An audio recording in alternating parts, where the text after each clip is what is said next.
નેત્રંગ તાલુકાના ચાસવડ ગ્રામ પંચાયત હસ્તક આશરે 15 એકર જમીન ગૌચર અને ગામતળની આવેલ છે। આ જમીનો પર ચાસવડ ગામના કેટલાક કિસ્સામાં ગ્રામ પંચાયતની કોઈપણ જાતની મંજૂરી વગર કાચા ઘરો બાંધી દેવામાં આવ્યા હતા, જે દબાણો દૂર કરવા માટે વારંવારની નોટિસો આપવા છતાં દબાણો હટાવવામાં આવ્યા ન હતા।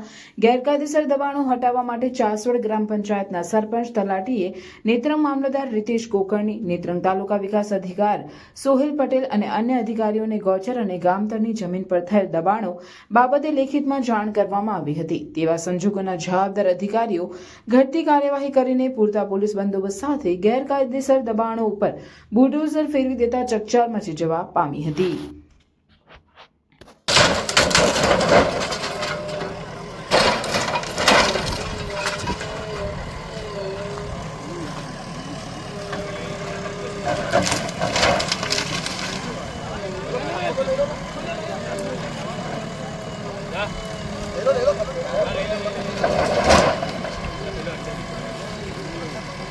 ના કોઈ નહીં પકડતા